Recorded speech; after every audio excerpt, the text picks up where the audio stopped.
আমি কোরআনের একটি আয়াত তেলাওয়াত করেছি, সেটার সরল অনুবাদ হলো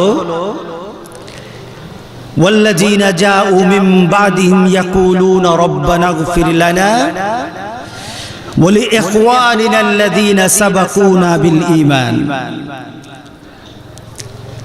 যারা আগে এসেছিল এবং তাদের কথা ছিল কি কথা বলতো তারা? রব্বানা রব্বানা গফির লানা, আল্লাহ আমাদেরকে মাফ করে দাও। যারা এসেছিল আমাদের আগে, তাদের জন্য আমাদের কথা হলো আমাদেরকে মাফ করো। বলে ইখওয়ানিনাল্লাযীনা সাবাকুনা বিল ঈমান, আর ঈমানের দিক থেকে যারা আমাদের অগ্রজ, ঈমানের দিক থেকে যারা আমাদের আগে ছিল, যারা আমাদের আগে ঈমান এনেছে, তাদেরকে মাফ করে দাও। ওয়ালা তাজআল ফি কুলুবিনা গিল্লাল লিল্লাযীনা আমানু, আয় আল্লাহ আমাদের অন্তরের মধ্যে তুমি কোনো পেশগুস রেখে দিও না, দুশ্মনী রেখে দিও না, হিংসা বিদ্বেষ আমাদের মধ্যে রেখে দিও না, আমাদের অন্তরগুলি ফ্রেশ করে দাও। আল্লাহ সুবহানাহু ওয়া তাআলার কাছে আমরা একটা দোয়া করলাম, আর দোয়াটা শিক্ষা দিলেন কে? জোরে বলেন, কে শিক্ষা দিলেন?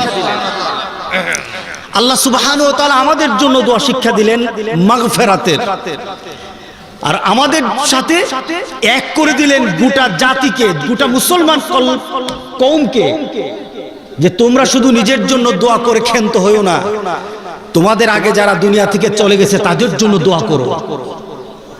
এটা কার তরিকা? জোরে বলতে, এটা কার তরিকা? তাদের জন্য দোয়া করতে হবে। আর আমরা পরস্পরে চলাচল করি, আমাদের পরিচয় আমরা দাবি করি আমরা মুসলমান। কি বলেন, সবাই দাবি করি কিনা? কিন্তু দাবি করলে তো মুসলমান হওয়া যায় না। আমরা বলি মুসলমান, বললে মুসলমান হওয়া যায় না। আমরা চিন্তা করি মুসলমান, আমরা শুধু চিন্তা করলে মুসলমান হওয়া যায় না। বরঞ্চ মুসলমান তখন হওয়া যায় উদখুলু ফিস সিলমি কাফা, তুমি যখন পূর্ণাঙ্গভাবে তোমার জীবনের প্রত্যেকটি দিককে আল্লাহ এবং রাসূলের নীতিতে চালাতে পারবা, তখনই তুমি মুসলমান। তখনই তুমি মুসলমান। তোমার পরিচয় পৃথিবীতে বলে তুমি নিজে তৃপ্ত হবা, তোমার মৃত্যুর সময় মুসলমান হয়ে মরার মধ্যে তোমার পরবর্তী জগতের জন্য কল্যাণ রয়ে গেছে। তোমার আখিরাতে আল্লাহর সামনে দাঁড়িয়ে নিজের পরিচয় প্রমাণ দেওয়ার ক্ষমতা আছে। কি বলেন, ঠিক আছে কিনা? তোমাকে ঢুকে যেতে হবে প্রত্যেকটি মুহূর্তে। আল্লাহর দেখানো, আল্লাহর দেওয়া পথ, রাসূল পাক সাল্লাল্লাহু আলাইহি সাল্লামের দেখানো নীতি যখন তুমি নিজের মধ্যে বাস্তবায়ন করে নিবা, তখনই তুমি মুসলমান। নতুবা রাসূল পাক সাল্লাল্লাহু আলাইহি সাল্লাম দুঃখের সাথে বলেছেন, সায়ুতি জামান, এমন একটা সময় চলে আসবে, এমন একটা যুগ চলে আসবে, লা ইয়াবকা মিনাল ইসলামি ইল্লা ইসমুহু, পৃথিবীতে ইসলাম থাকবে, পুরুষ বলবে আমি মুসলমান, কিন্তু এটা নাম ওয়াস্তে মুসলমান। নারীরা বলবে আমি মুসলমান, এটা নাম কে ওয়াস্তে মুসলমান।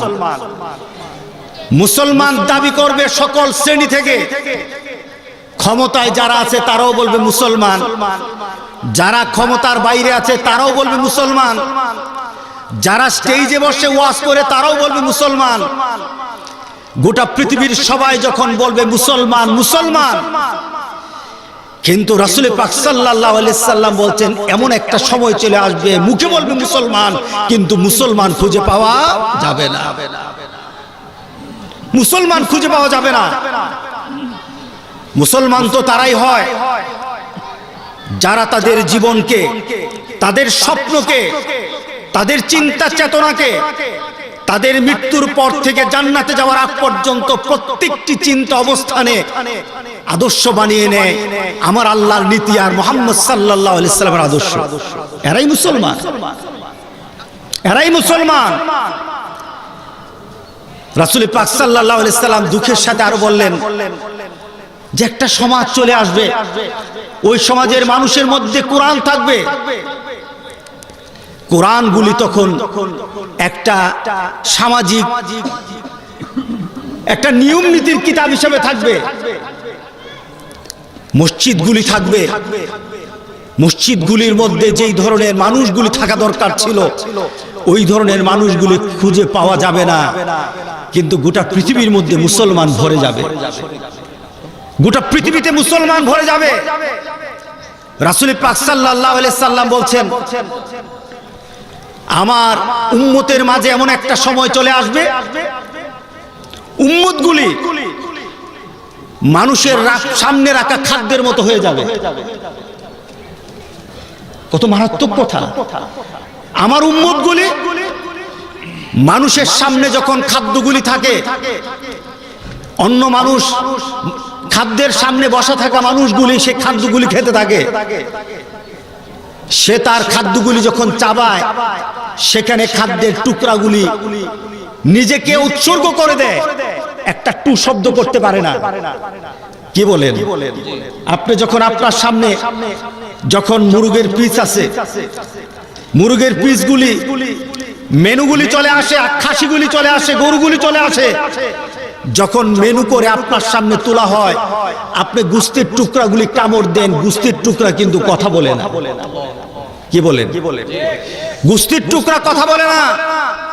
তখন গোস্তের টুকরার অবস্থা হয়, যে সামনে বসে আছে সে চিবাতেই থাকে, আর যে খাদ্য হয়ে আছে সে কথা বলে না, সে তার কথা অনুযায়ী চলছে। রাসূল পাক সাল্লাল্লাহু আলাইহি সাল্লাম বলেন, আমার উম্মতের মধ্যে এমন অবস্থা সৃষ্টি হবে, আমার উম্মতগুলি তখন টেবিলে রাখা, দস্তরখানায় রাখা, মানুষের সামনে রাখা খাদ্যের মতো হবে। গোটা পৃথিবীর সকল জাতি ধর্ম আমার উম্মতের মাঝে উম্মতগুলিকে গ্রাস করবে, উম্মত কথা বলবে না। সাহাবায়ে কেরাম রাসূল পাক সাল্লাল্লাহু আলাইহি সাল্লামকে বলেন, ইয়া রাসূলুল্লাহ, যুগটা কখন? আপনি তো আপনার উম্মতের কথা বললেন, যুগটা কখন? আমাদের তো বিশ্বাস হয় না, এটা কি আমাদের মাঝে কোনো সময় নাকি কখন এটা পরিবেশ হবে? রাসূল পাক সাল্লাল্লাহু আলাইহি সাল্লাম বললেন, এটা অন্য কোনো সময় না, আমার উম্মতের মাঝে হবে। সাহাবায়ে কেরাম বলতেছিল, এটা কি আপনার উম্মতের মাঝে হবে কিনা? আবার প্রশ্ন করার পর রাসূল বললেন, হ্যাঁ, আমার উম্মতের মাঝে হবে, আমার উম্মতের মাঝে হবে। সাহাবায়ে কেরাম রাসূল পাক সাল্লাল্লাহু আলাইহি ওয়াসাল্লামকে বললেন, ইয়া রাসূলুল্লাহ, এটা কেমন কথা? মুসলমানকে কাফেররা পরিচালনা করবে, মুসলমানকে কাফেররা বিভিন্ন ভাবে দিক দেখাবে, তাদেরকে ডমিনেট করবে, শাসন করবে মুসলমানদেরকে, এটা তো বিশ্বাস হয় না। আমরা তো এমন জাতির মুসলমান, এখনো যদি আমরা মক্কা আর মদিনা থেকে হুঙ্কার দেই, পৃথিবীর এক প্রান্ত পর্যন্ত আমাদের হুঙ্কারে মানুষ তাদের খাওয়া দাওয়া ভুলে যায়। কথা ঠিক আছে কিনা বলেন? আমরা যদি এখান থেকে হুঙ্কার দেই, কোন পৃথিবীর অপর প্রান্তে কিসরার কাইসার পর্যন্ত ঘুম হারাম হয়ে যায় আমাদের আওয়াজের কারণে তারা চিন্তিত হয়ে যায়। তখন কি মুসলমান কম হবে নাকি? যখন আপনি যে সমাজের কথা বলতেছেন ওই সমাজে কি মুসলমান কম হবে? রাসূল পাক সাল্লাল্লাহু আলাইহি ওয়াসাল্লাম বললেন, আমার উম্মতেরা, ও আমার সাহাবারা, জেনে রাখো, এখন তোমরা যত আছো তার থেকে কয়েক হাজার গুণ বেশি মুসলমান তখন হবে।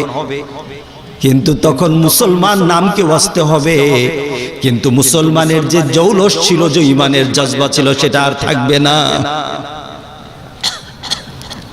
वो जमाना में मुअज़्ज़ज़ थी मुसलमान होकर और तुम खार बने हो तारिके कुरआ होकर।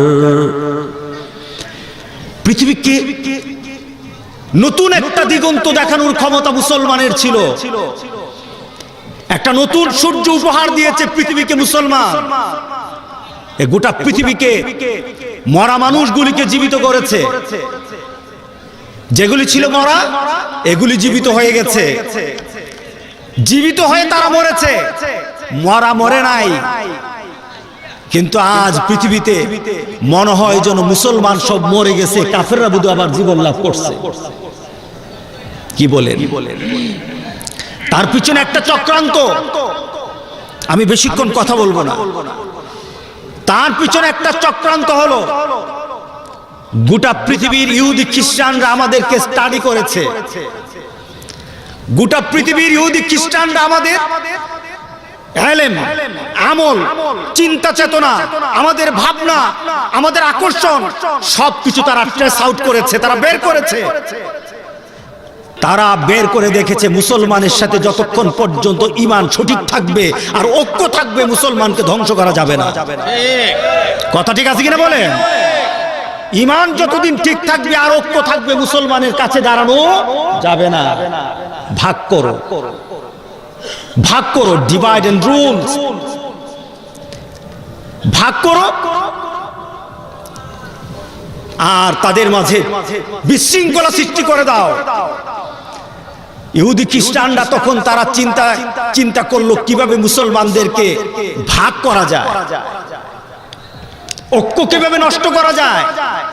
এক মুসলমান আরেক মুসলমানকে গালি দিবে, এক মুসলমান আরেক মুসলমানের বিরুদ্ধে কথা বলবে, এক মুসলমান আরেক মুসলমানের জন্য আন্দোলন করবে। এই পরিবেশ কিভাবে করা যায়? কথা ঠিক আছে কিনা বলেন?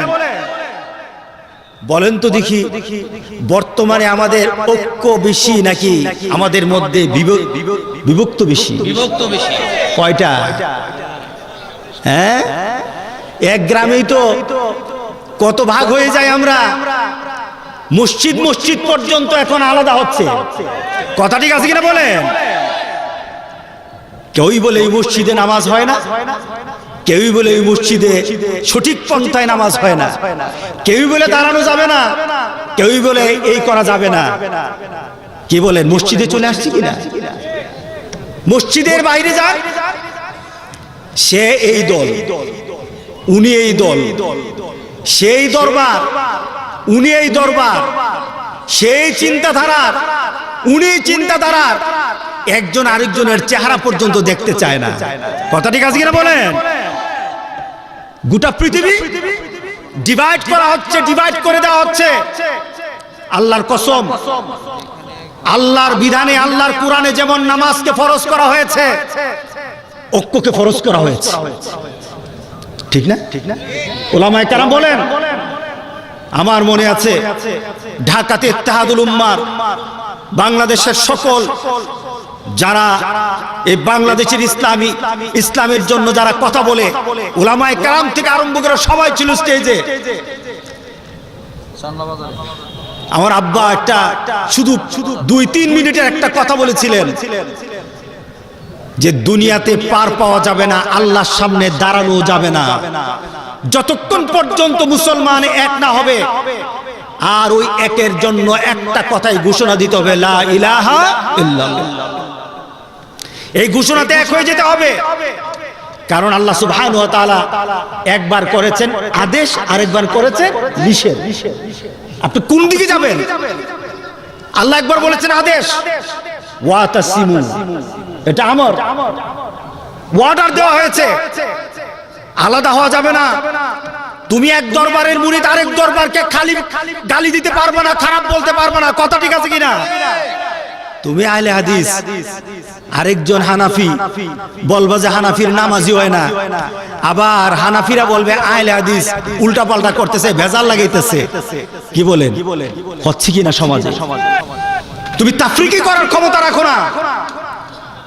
তোমার একটাই চিন্তা হবে, আমলের মধ্যে অনেক ধরনের ডাইমেনশন থাকতে হবে, কারণ ইসলামের অবস্থা কোনো ছোট নয়, ইসলাম কোনো গণ্ডির ভিতরে নয়। ইসলামকে আন্তর্জাতিক মানে নিয়ে আসতে হবে। গোটা পৃথিবীর সকল স্থানে যদি ইসলাম উপযোগী হয়, ইসলামকে এমন পরিবেশ রাখতে হবে। কথা ঠিক আছে কিনা বলেন? এমন পরিবেশ রাখতে হবে। ইসলামকে তোমার চিন্তাধারায় তুমি তোমার গণ্ডির ভিতরে রেখে দিবা তা নয়। ইসলাম যেমন গোটা পৃথিবীর, সূর্যটা যেমন গোটা পৃথিবীর জন্য, ইসলাম তেমন গোটা পৃথিবীর জন্য। এটা ওয়াইড হবে, এটা অতি বড় হবে, অতি বড় চিন্তা হবে। তুমি ক্ষুদ্র চিন্তা নিয়ে একজন আরেকজনের সাথে দ্বন্দ্ব করা যাবে না। যদি করো আল্লাহর ফরজের উপর আঘাত হবে।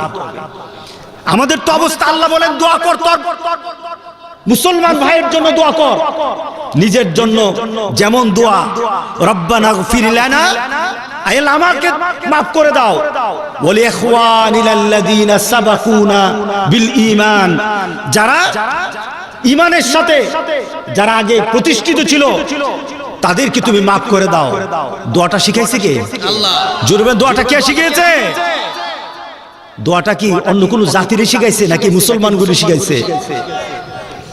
এই মুসলমানদেরকে শিখিয়েছে। যতক্ষণ পর্যন্ত এই বিভেদটা না ভাঙবে, যতক্ষণ পর্যন্ত আমাদের অন্তর থেকে পারস্পরিক হিংসা বিদ্বেষ, এরপরে বলা হয়েছে ওয়ালা তাজআল ফি কুলুবিনা গিল্লাল লিল্লাযীনা আমানু, এক মুসলমান আরেক মুসলমানের প্রতি হিংসা বিদ্বেষ রাখা যাবে না। কি বলেন, রাখা যাবে নাকি? আজকে তো জমিন নিয়ে তো মারামারি হয়, বিচার নিয়ে মারামারি হয়, নিজের ব্যক্তিগত জিনিস নিয়ে মারামারি হয়। আজকে মুসলমান ওই পর্যায়ে চলে গেছে ইসলামের বিধান নিয়ে পর্যন্ত মারামারি করে। কথা ঠিক আছে কিনা বলেন? এই শক্তি তো আল্লাহ দিয়েছেন কাফেরদের জন্য, কাফেরদের মুখের সামনে, তাদের সামনে জিহাদের জন্য, তাদের সামনে কথা বলার জন্য। আমার জবানটা আপনাদের জবানটা দিনের জন্য, দিনের হিকমতের জন্য, দিনের প্রচার প্রসারের জন্য আল্লাহ দিয়েছেন, দিনের ক্ষতি করার জন্য আল্লাহ দেন না। কথা ঠিক আছে কিনা বলেন? কিন্তু আমরা নিজেদের একটা এক্সট্রিম পর্যায়ে নিয়ে যাই, সহ্য করতে পারি না। আজকে গোটা পৃথিবী আজকে তাকিয়ে দেখুন আমাদের অবস্থা কি হয়ে গেছে, অবস্থা কোথায় চলে গেছে। আমরা আজকে কাফেররা পর্যন্ত আমাদেরকে আজকে হেয় প্রতিপন্ন করে, আর কাফের থেকে যারা মুসলমান হয় তারা চিন্তা করে আমি কোন মুসলমান হলাম, আমি কি মুসলমান দেখতেছি, আর কোরআন হাদিসে কি মুসলমান পড়তেছি। ঠিক না? ফ্রান্সে একটা শপিং মলে একটা বুরখাওয়ালা মহিলা, বুরখা পরা এক মহিলা তার সুপার মল থেকে কিছু জিনিসপত্র একসাথে করলো, কাউন্টারে গেল, গিয়ে সেরে কাউন্টারে তার মালপত্রগুলি দিল। এইভাবে মহিলাটা বুরখা পরা, তার মুখটা ঢাকা, দুঃখের সাথে কথাগুলি, মুখটা ঢাকা। কাউন্টারে মালগুলি যে নেয় সেখানে একটা প্যান্ট শার্ট পরা একটা মেয়ে বসা, তাকে দেখে মনে হয় সে এশিয়ান। সেই মহিলা বলছে, তার জীবনীতে লিখতেছে যে তাকে দেখে আমি চিন্তা করলাম সে এশিয়ান। মহিলা মুখ ঢাকা আছে তো আর তাকে চেনা যায় না। ওই বুরকা ছাড়া মহিলাটা তার মালগুলি স্ক্যান করতেছে, স্ক্যানিং করে মালটার প্রাইসটা কম্পিউটার উঠে স্ক্যানিং করলে মালের প্রাইসগুলি সে কাউন্ট করতেছে বিরক্তের সাথে। যে কাউন্টারে বসা প্যান্ট শার্ট পরা এশিয়ান মহিলা, সে বিরক্তের সাথে ওই মহিলাকে অনেকক্ষণ পরে জিজ্ঞাসা করলো, বিরক্ত হয়ে গেল যে তোমরা যদি বুরখা পরার তোমাদের এত শখই হয়, তোমরা যদি বুরখা নাই ছাড়তে পারো, তাহলে তোমরা ইউরোপের মতো দেশে আসলা কেন, ফ্রান্সে আসলা কেন? তোমরা তোমাদের দেশে থাকতা, যেখানে তোমাদের বুরখা চলে ওই দেশে থাকতা। ফ্রান্সে আসলা কেন তোমরা? তোমরা আসার কারণে আমরা যারা বিভিন্ন দেশ থেকে আসছি ফ্রান্সে চাকরি করার জন্য, টাকা পয়সা কামানোর জন্য, আমাদের অনেক ক্ষতি হচ্ছে।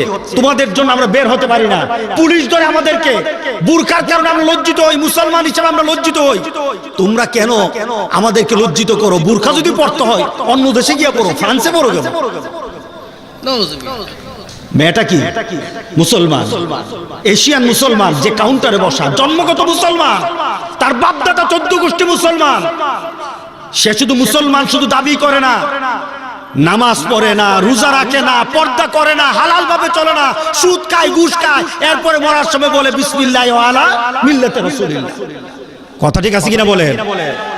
এরপরে বলে বিসমিল্লাহি ওয়া আলা মিল্লাতি রাসূলিল্লাহ। সেই মেয়েটা, বুরখা পরা মেয়েটা, তার নেকাবটা একটু উঠাই দিল, তার মুখের সামনে তাকে তার চেহারাটা দেখাই দিল। দেখে সেই এশিয়ান মেয়েটা তার চেহারার দিকে তাকিয়ে চমকে গেল, কারণ ওই চেহারাটা এশিয়ান চেহারা না, ওই চেহারাটা হলো খাস ফ্রান্সের চেহারা।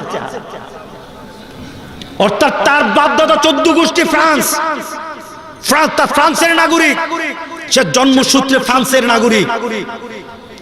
সেই মহিলাটা তখন তার নেকাবটা উঠিয়ে বলল, তুমি বলেছ তোমরা দেশ থেকে আসছো কামাই করার জন্য, ঠিকই আছে তোমরা কামাই করো, কিন্তু তোমরা কিন্তু একটা কাজ করতেছো, তোমরা ওই দেশ থেকে এসেছো, তোমাদের ঈমান বিক্রি করতেছো, আর আমরা ফ্রান্সের ইহুদি খ্রিস্টানরা তোমাদের থেকে ঈমান কিনতেছি। তোমরা ঈমান বিক্রি করো আর আমরা ঈমান কিনি। তোমার কাছে বুরকা ভালো লাগে না, পর্দা ভালো লাগে না, তোমরা মুসলমান দাবি করো, কিন্তু আমি বেশি দিনের মুসলমান নই, আমি কয়েকদিনের মুসলমান, আমার বুরখাই আমার ভালো লাগে, এছাড়া অন্য কিছু ভালো লাগে না। ও গোটা পৃথিবীর মুসলমান, জন্মসূত্রে মুসলমান হয়ে যারা কবরে গিয়ে মনে করি কবর আমার শান্তির ঠিকানা হবে, আমার রাসূল সেখানে সুন্দর একটা পরিবেশ হবে, রাসূলের সাথে পরিচয় হবে, কাল হাসরের দিন রাসূলের সামনে দাঁড়াতে পারবো, আল্লাহর কসম যে ঈমান নিয়ে আমরা চলি ওই ঈমান নিয়ে মুসলমান হয়ে মরার কোনো সুযোগ নাই। কথা ঠিক আছে কিনা বলেন? যদি মুসলমান হয়ে মরতে হয়, আপনার আইডেন্টি কার্ডটা মুসলমান, কি বলেন আইডেন্টি কার্ডটা মুসলমান না? আপনার আইডেন্টি কার্ডটা যদি হারিয়ে যায়, চলেন কোন পুলিশ ফোর্স পেল অথবা থানায় নিয়ে জমা দিলেন, যে কোনো দেশে আপনার কাছে যখন এই আইডেন্টি কার্ডের পরিচয়, আপনার আইডেন্টি কার্ডের জাতীয় পরিচয় পত্রের পরিচয় যখন আপনাকে জানানো হবে, তখন সেখানে কিন্তু লেখা আছে আপনি মুসলমান, আপনার ধর্ম ইসলাম। কথা ঠিক আছে কিনা বলেন? আইডেন্টি কার্ডটা মুসলমান, কিন্তু প্রশ্ন জাগে আপনি মুসলমান কিনা, প্রশ্ন জাগে আপনি মুসলমান কিনা। যতক্ষণ পর্যন্ত আমরা আমাদের চিন্তা চেতনায় আল্লাহ রাসূলকে না আনতে পারবো, আমি তো আমার চিন্তা চেতনায় নিয়ে আসতে হবে আল ইসলামু আলা ওয়ালা ইউলা আলাই। আল্লাহু আকবার বলি, ইসলাম আমার সবচাইতে উঁচুতে হবে, পৃথিবীর উঁচু যতটুকু হতে পারে সবচেয়ে উঁচুতে হবে আমার ইসলাম। আমার চিন্তাতে আল্লাহু আকবার, আমার চেতনাতে আল্লাহু আকবার, আমার বিশ্বাসে আল্লাহু আকবার, আমার জীবন্ত অবস্থায় আল্লাহু আকবার, আমার মরণে আল্লাহু আকবার। আমার ইসলাম উঁচুতে, ওয়ালা ইউলা আলাই, ইসলাম থেকে উঁচুতে আর কিছু হতে। এই চিন্তা যদি নিয়ে আমরা নিজেদের জীবন গঠন করতে পারি, নিজেকে দোয়া করতে পারি, মাফ করে দাও আমার মুসলমান ভাইদেরকে, মাফ করে দাও, ক্ষমা করবেন কে? জোরে বলেন, কে ক্ষমা করবেন? সুতরাং আমি আপনাদের কাছে সংক্ষিপ্ত একটি কথা বললাম, আমরা কি মুসলমান বলতে পারবেন? আমরা কি মুসলমান? এই ধরনের ঘোষণা কেউ দাঁড়িয়ে আমরা দিতে পারবো পুরা? কেউ বলেন পারবো? কেউ পারা যাবে না। আল্লামা ইকবাল অত্যন্ত কষ্ট করে দুঃখের সাথে বলা কথাটা বলেছেন, কবিতা আকারে বলে উনি শেষ করলেন, দুঃখের সাথে বললেন, তুম সৈয়দ ভি হো, মির্জা ভি হো, আফগান ভি হো, बताओ तो तुम मुसलमान भी हो, वज़ा में हो तुम नसारा, यूं तमद्दुन में हुनून, ये मुसलमान देखकर शर्माता है यहूद। তুমি সৈয়দ দাবি করো, তুমি মির্জা দাবি করো, তুমি ভুইয়া দাবি করো, তুমি সৈয়দ দাবি করো, কিন্তু আমি যদি তোমাকে প্রশ্ন করি সব দাবি তোমার ঠিক, আসলে কি তুমি মুসলমান? তোমার চিন্তাতে কি মুসলমান? তোমার ঘরে কি মুসলমান? তোমার পরিবারে কি মুসলমান? তুমি কি মুসলমান হয়ে মরতে পারবা? কি বলে হওয়া যাবে? তোমাকে যদি বলা হয়, তোমাকে যদি এই চিন্তা দেওয়া হয়, এরপরে কবি বলতেছেন তুমি যাই হও বলো তো তুমি মুসলমান কিনা, তুমি চিন্তা চেতনায় তুমি হয়ে আছো কি? চিন্তা চেতনার মধ্যে তুমি হিন্দু, তোমার চালচলনের মধ্যে তুমি খ্রিস্টান, তোমার নীতি নৈতিকতার মধ্যে তুমি আছো ইহুদি খ্রিস্টান, কোনটা জায়গার মধ্যে তুমি মুসলমান? তোমাকে যদি প্রশ্ন করা হয় কি বলেন? ঠিক আছে কিনা বলেন? রাগ করতেছেন কথাগুলি? আমাদের সকল বিষয় চিন্তা নিয়ে আসতে হবে আল্লাহ এবং রাসূলের কথা, ঠিক আছে কিনা বলেন? একটা বোরখা পর্যন্ত আমরা সহ্য করতে পারি না। আমরা যদি আল্লাহর নীতি রাসূলের নীতিকে মেনে নেই আর যদি সঠিক পন্থায় নিজেকে গঠন করি, লাভটা আমার হবে নাকি আপনার হবে? বলেন কার হবে? আল্লাহ সুবহানাহু ওয়া তাআলা আমাকে জানিয়ে দিলেন, তোমার জন্য আমি এমন একটা ব্যবস্থা রেখে দিয়েছি, তুমি যদি আমার কথা অনুযায়ী চলো তাহলে জান্নাতের মেহমান। তুমি যদি আমার রাসূলকে তোমার নয়নের পুতুলি বানায় নাও, তুমি জান্নাতের মেহমান। তুমি যদি তো আমার রাসূলকে তোমার আদর্শ বানিয়ে নাও, কবরে তোমার শান্তির ব্যবস্থা হবে। কথা ঠিক আছে কিনা বলেন? আর যদি নাও তাহলে তুমি জেনে নিও, দুজকের আগুন জ্বালানোর জন্য দুটো জিনিসকে আমি হাতে নিয়েছি। কি বলেন? কয়টা জিনিস দিয়ে দুজক জ্বালানো হবে জানেন কিনা? কয় জিনিস দিয়ে দুজক জ্বালানো হবে? আল্লাহ সুবহানাহু ওয়া তাআলা বলেন, আমি দুইটা জিনিস দিয়ে দুজকের আগুনকে জ্বালাবো, একটা হলো মানুষ আর একটা হলো পাথর।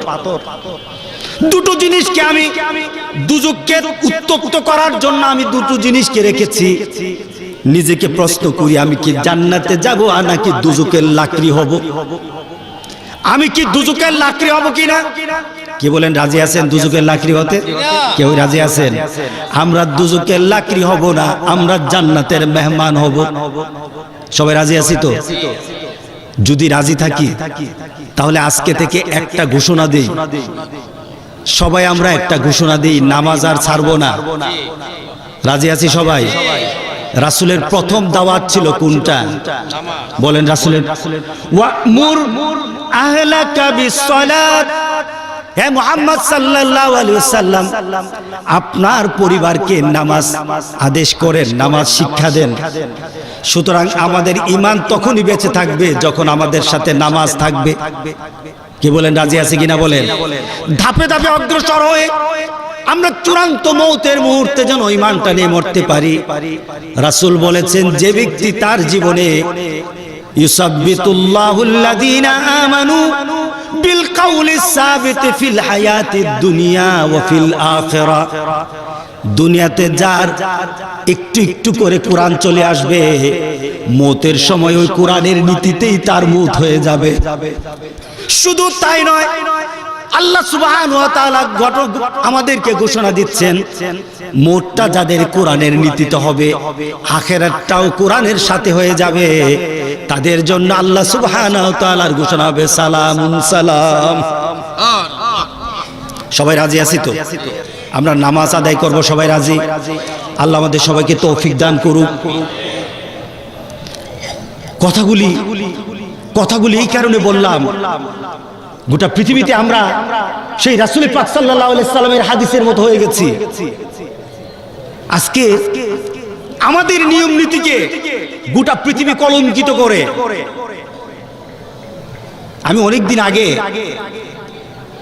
দুবাই এয়ারপোর্টে ইংল্যান্ডে যাব, হঠাৎ এয়ারপোর্টে যখন ইমিগ্রেশনে কথাবার্তা হয়, তখন আমার দিকে ইমিগ্রেশনে বারবার তাকায়। কি ব্যাপার? আমি তো নতুন কিছু না, আমার তো মানুষের মতো চোখ নাক কান সবকিছু আছে, নতুন তো কিছু না, কিন্তু বারবার আমার দিকে তাকায়। আমি চিন্তা করলাম, আমার পিছনে, আমার দিকে তাকানোর পিছনে দুইটা জিনিস, একটা হলো দাড়ি আর একটা হলো টুপি। কি বলেন? আচ্ছা, এই দাড়ি টুপি কি কোনো জঙ্গলি জিনিস নাকি এগুলি? দাড়িটা আমার নেচার, আমার সৃষ্টিগত জিনিস। যেই দাড়ি কামাবে না তারই দাড়ি বড় হবে। কি বলেন, ঠিক আছে কিনা বলেন? যেই দাড়ি কামাবে না তারই তো দাড়ি বড় হবে। আমার দাড়ি তো এমনিও বড় হতে পারে, কিন্তু আমার টুপি আর দাড়ি একসাথে যারা ইমিগ্রেশনে বসা আছে তাদেরকে বিশ্বাস হলো না আমি একজন ভালো মানুষ কিনা। কথা ঠিক আছে কিনা বলেন? সে আমাকে বসতে বলল, পরবর্তীতে আবার আমার জন্য আবার কথা হবে।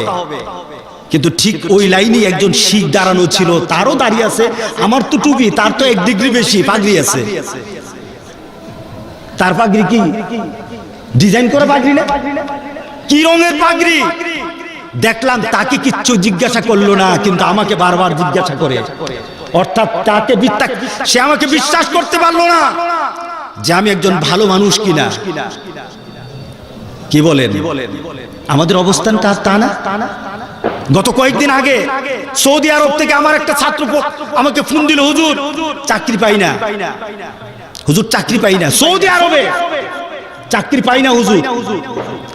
তা আমি বললাম, কেন চাকরি পাও না? হুজুর যেখানে যায় যদি একটু ভালো চাকরি হয়, দাড়ি কামাতে হবে। আমি বললাম দাড়ি কামাবো না। কয়েকদিন পর বললো, হুজুর চাকরি তো পাই না, ভালো কোনো চাকরি গেতে দাড়িটা কেটে ফেলা লাগে। তা আমি বললাম, চেষ্টা করতে থাক না, দেখে না আল্লাহ বরকত দেয় কিনা। অবশ্যই আল্লাহ বরকত দিবে। সে অনেক দিন পরে দেখি রাতের বেলা আমাকে ফোন দিয়ে কেঁদে দিল, হুজুর আজকে 1 বছর হলো দাড়িটা আছে বলে আমাকে চাকরি দেয় না, আর আমি দাড়ি শেভ করে গিয়েছি, আমার চাকরি হয়ে গেছে। কি বলেন? এটা আজকে আমাদের পরিচয় হয়ে গেছে।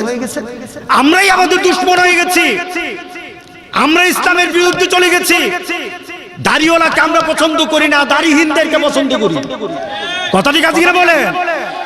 সৌদি আরব মনে হয় যেন আমাদের ইমানের ধারক বাহক। সৌদি আরবকে দেখলে মনে হয় যেন পৃথিবীর আমাদের বর্তমানে মুসলমানদের ধারক বাহক চিন্তা করতে গিয়ে মনে হয় বর্তমান পৃথিবীতে মুসলমানের সবচেয়ে বড় শত্রু হলো সৌদি আরব। কথা ঠিক আছে কিনা বলে? এরাই সবচেয়ে বড় শত্রু আমাদের।